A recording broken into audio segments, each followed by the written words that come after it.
Yeah, pretty solid effort, I thought, for the most part tonight. Great start to the game outside those first couple minutes, but then we settled in quickly, and turnovers were high in the first quarter. So we got out and got some easy buckets early, played in transition. I thought our pressure dictated a lot in that first quarter, which we wanted it to. We wanted to come out, kind of punch first. Not, everybody told us all week and talked about the Penn State win, and we wanted to make sure that, we were a little bit better than that, and needed to come out and kind of prove it, so to speak, that we had a mature team, and I thought we really did that. So phenomenal first quarter from both ends. Second quarter wasn't great. Fouled a little too much. Ball stuck a little bit. We wanted to really move the basketball. We had a few goals that we wanted to meet today.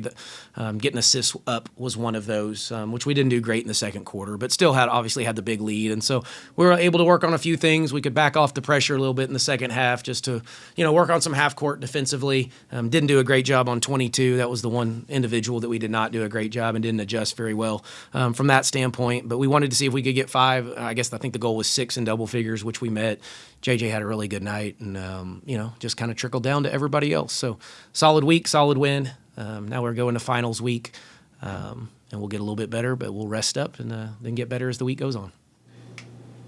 Coach, I know you're only 9 games into your tenure here, but does JJ Quinterly still wow you at this point? Yeah, I think she'll. Yeah, I think she'll do something, 1 or 2 things. Now we see it every day in practice too. So I don't want to. Some of the stuff we see, but not all of it. The kid she's electric. She's still the fastest kid from 0 to 100 that I've been around, and then also the ability to stop, on a dime. But she literally, like tonight, she can do it all, when she wants to. She can score it at a crazy high level, but she can assist. Those numbers had been down, so that maybe was what I was the most pleased with her was the assists, because she's not even 1-to-1 right now, assist to turnover ratio, and she's certainly capable of being there. She can rebound it because of her athleticism, and then we all know she's a little thief, and will get some steals this year, and she has a goal to be the all-time steals leader here, and she was pretty complete tonight. But yeah, there's moments where you're glad she's on your team, and it's not coaching, it's just a kid playing. Was there anything behind putting her back in after she went down, kind of holding her ankle with the stats and the opportunity for her? Not much. It was really, we were trying to get Jordan out. That's what really went into it. And when they gave me the okay, we kind of just tried to make sure she was okay. I knew in the back of my mind a little bit of where she was, just statistically speaking. But I'll be honest, very rarely do I play to the statistics. There's much bigger goals in December than something completely individual. So it was going to be, I told her, you got 2 or 3 minutes, and then you're going to come out regardless of what it looks like. So, so back of the mind, but never, I don't play for that, coach for that very often. Rankings, come out every Monday. Do you believe that this is one of the top 25 teams in the country? Yeah, I would like to think so for sure. It will be interesting to see, kind of where they gauge us and judge us. Penn State's a quality team that's played everybody close. I think they had a close one today with Ohio State, so who's a top 10 team in the country. So I think that, the efficiency in which we're playing, a couple of the wins, but in particular the Penn State win. I mean, it'll be close, but I certainly think we will. And if not, we're going to keep winning and keep getting noticed nationally and the start that we're having. And I think if we're not there this week, we will be in the next one.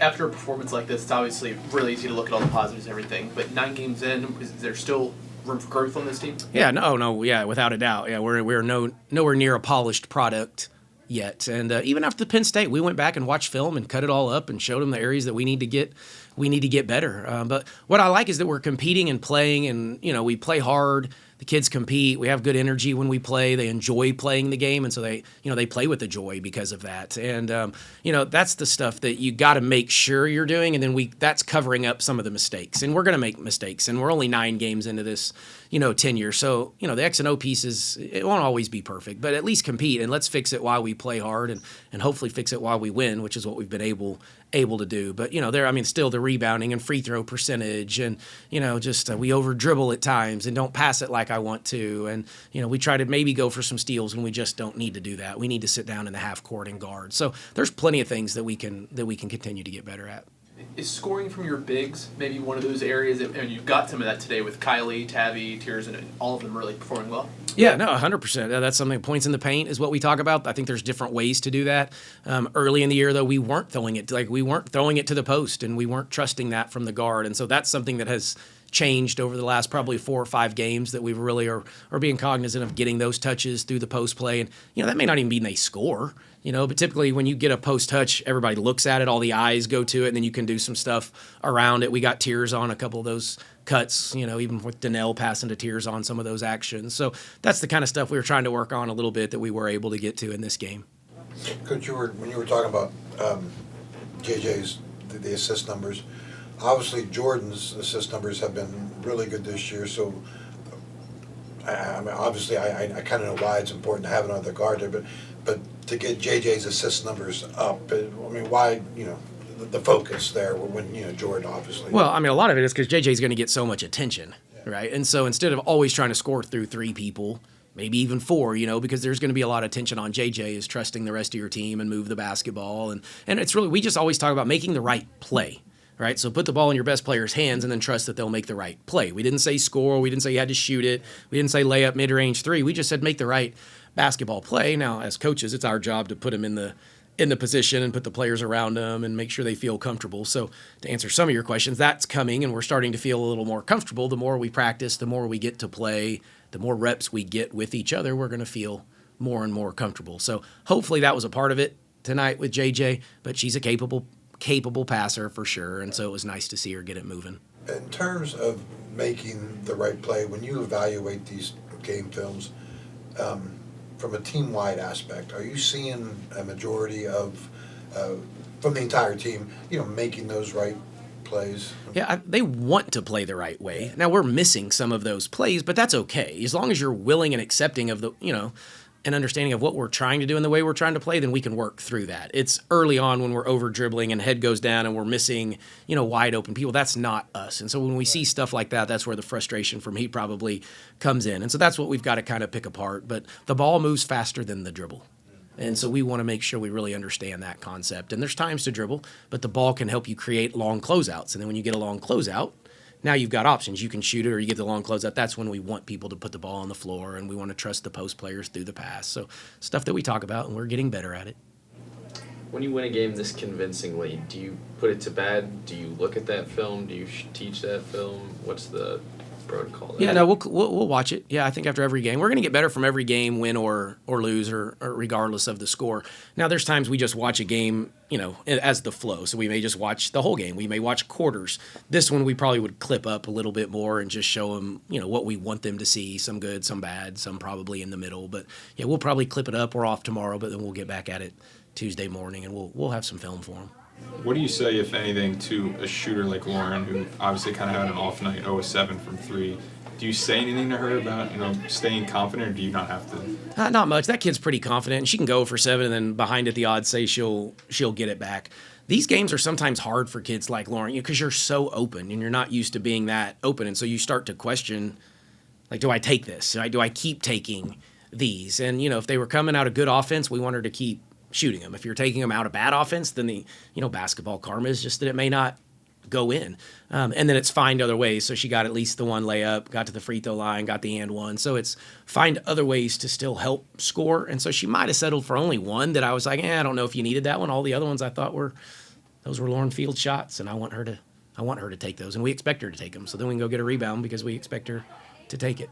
Kylie had a season high 16 tonight. What can you say so far this season about her development, and what have you seen so far that you like? No, really happy for Kylie. She's worked really hard. She was in the gym late, even after practice yesterday, getting some shots up. So she's had to battle it. It hasn't been the perfect start for her that she was probably looking for. So credit her. I'm happy for her. We needed that. I thought it was coming. You just don't ever know when. I didn't think it would take 9 games for her to get that, that type of game. But we're going to need her. She's a big player. Been in this, been here. Scored 20 plus, I think, against Baylor a year ago. Like, she's had some big moments, and so we need her, and we need Kylie to be consistent. But she can score inside, she can score outside, and we really want her to do both. And I think that's the challenge, is find ways to score in the paint, but then certainly we don't want to take the ability to stretch a defense and shoot the 3 from her. So, yeah, really happy that she found it tonight. The discussions, when you talk about top 25 stuff, and not this week, can you talk about that with the team at all, or is this just stuff that you mentioned to us? Yeah, we have not. Well, we briefly mentioned that we got a vote last week, but kind of more almost in a joking way, like, hey guys, you got one. We got a lot of other people to convince, I guess, but somebody put us 25th on their ballot. And then Penn State had gotten ranked too, so that was really more of what it was than anything else. Now, when it happened, we'll talk about it and have a brief moment to celebrate it, because you work really hard to get there. Now it's way harder once you get there. And I've been a part of some of those programs. Climbing the mountain's really difficult, but staying up there when you get there is extremely difficult. So we'll talk about it if or when it happens, and enjoy it briefly. But then after that, it's not something we talk about. Did you find out who the one came No, from? you don't know. Yeah, they should make that public, though. I always think we should know who people vote for, but no, you don't know. Okay. But we appreciate them. So whoever that is, thank you out there. Whoever that is, thank you. We appreciate the one. I don't know if there'd be an investigation or. Yeah, no, unfortunately not. With 2 non-conference games left, is there anything in particular you're looking for this team to tune up before they head to Kansas? Yeah, and I think there's quite a bit, to be honest. And it really depends on who you play. So what challenge, they'll each present different challenges for us. But some of that, what we've talked about, we've got to really focus and hone in on rebounding. That's just, we've known that. We're doing okay right now, but Big 12 play is going to be completely different. Still learning how to, play in the half court when we don't turn people over. Because that's going to come too when you play against Big 12 guards. We're not going to turn them over probably at the rate that we're turning some people over now. So, really those are the two that really probably stick out. Our turnovers get a little high. We may turn it over a little more than average just because of how fast we play, but we're getting a little careless with the ball, a little too much for my flavor at times. So, those 3 things, I guess, more than anything else. How do you prepare for Big 12 conference play whenever you have so many wins so far that are pretty one-sided? Obviously, this one today. But, Big 12 play, how do you try to prevent that, I guess, culture shock, that in that situation for when you get there? Well, Penn State helped with that, so we got that one out of the way, so that helps us. We've been through that one. I know Pitt's not having a crazy good year, but to go on the road in a rivalry-type game, we got to sense it and feel it a little bit there. And we've had a couple games. I guess it was George Washington game down in Puerto Rico. It was just a close, tighter game, so we got to go through that, which I would assume, obviously in the Big 12, you're going to have tighter games. Fourth quarter, those last possessions are going to be important. And then the last one is you just try to replicate it or duplicate it in practice as best you can. But the male practice team kind of can help us with some size and speed and strength, so that's kind of it's kind of all you can do. Any more questions for Coach? Thanks, everybody. Appreciate it.